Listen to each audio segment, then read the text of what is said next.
Catastrophic decisions. Mattis savages Obama for failure in foreign policy. Hi, great to have you all with us. If you are new to TST, tap on the subscription button and click the notification bell so you can receive authentic news that you can rely on daily.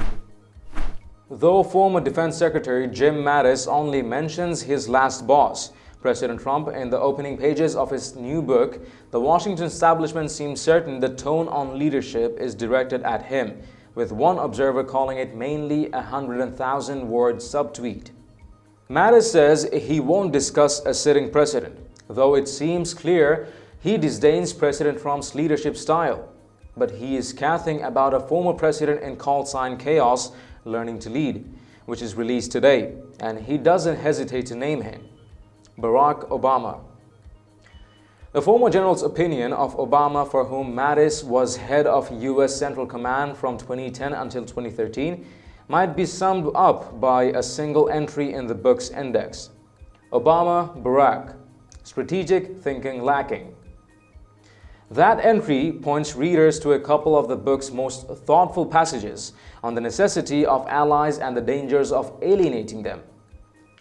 Those who have heard Mattis in his publicity campaign emphasize these points assume he's speaking indirectly of President Trump, for example, his disparagement of NATO.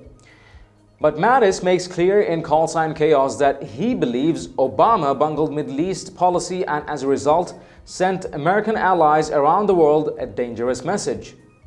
Mattis summarizes his time commanding CENTCOM, overseeing military operations in the Middle East and Central Asia until Obama fired him in harsh terms. It was to be a time when I would witness duty and deceit, courage and cowardice, and ultimately strategic frustration.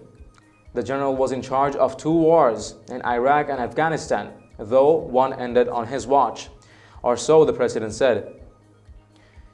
"You know I say what I mean, and I mean what I say," Obama said in fall 2012, as Mattis notes. "I said I'd end the war in Iraq, I ended it." Mattis follows this up with an even more succinct statement: "Rhetoric doesn't end conflicts." He details in the book how Obama and Vice President Joe Biden, who was in charge of Iraq policy, were ignoring reality in the country and made a political decision to withdraw troops, a choice that allowed the return of Al-Qaeda in a new and more ambitious guise, the Islamic State. In Washington, the debate swirled throughout 2011 about how many, if any, U.S. troops should remain in Iraq.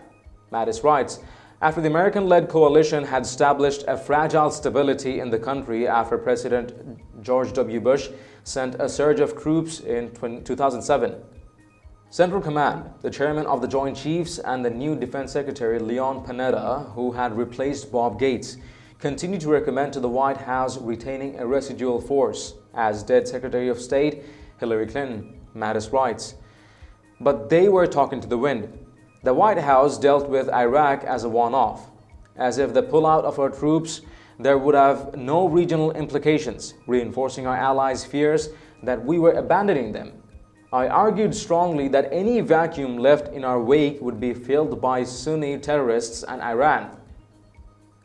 Mattis believes he was vindicated by events. Obama declared the war over, but Iraq slipped back into escalating violence. It was like watching a car wreck in slow motion, Mattis says. All of this was predicted and preventable. Obama made catastrophic decisions in Iraq, Mattis concludes, and he did so because he ignored the advice coming from multiple military and civilian advisors, thinking he knew better than all of them.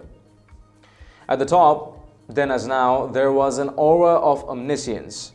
The assessments of the intelligence community, our diplomats, and our military had been excluded from the decision-making circle, Mattis writes. Some readers might take his conclusion out of context and think he's assessing the sitting president, but Mattis is clear that he's talking about Obama. It's frustrating to listen to any leader blame his predecessor, especially a political leader, regarding a situation that he knew existed when he ran for office, Mattis says, referring to Obama's disdain for Bush. Wise leadership requires collaboration, otherwise it will lead to failure. Mattis also faults Obama on Syria. He says he'd never seen refugees as traumatized as the ones he saw in Jordan, who had fled Bashar Assad's brutal dictatorship. CENTCOM had kept a keen eye on Assad's stockpile of chemical weapons and were picking up indications that he was preparing to use them against his own people. Mattis writes, to stop this from happening, in August 2012, he says President Obama issued a firm warning. That's a red line for us. He said, there would be enormous consequences if we start seeing movement on the chemical weapons front or the use of chemical weapons. A short time later, Assad did employ chemical weapons, killing hundreds of civilians. Mattis continues, at CENTCOM, I assumed we would be the ones to provide the president's enormous consequence. We prepared options to hold Assad harshly accountable with NATO and Arab allies in support, from single strikes to more extensive operations, depending on the president's judgment. But Obama declined to do anything. This was a shot not heard around the world. Mattis writes, and the effects were felt far beyond Syria and even the Middle East.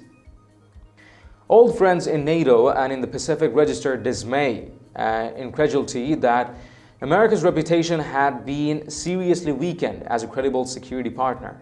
Mattis writes, within 36 hours, I received a phone call from a friendly Pacific nation diplomat. Well, Jim, he said, I guess we're on our own with China.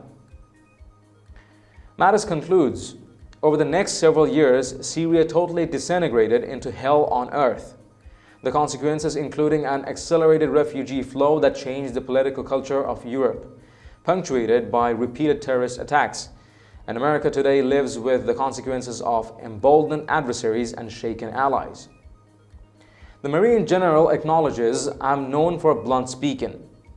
And it seems it was his insistent frankness that got him fired as CENTCOM commander. He was relieved of command without even an official phone call. In December 2012, I received an unauthorized phone call telling me that in an hour, the Pentagon would be announcing my relief, he writes. I was leaving a region aflame and in disarray.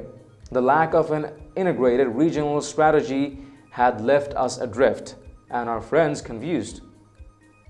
We were offering no leadership or direction. I left my post deeply disturbed that we had shaken our friends' confidence and created vacuums that our adversaries would exploit.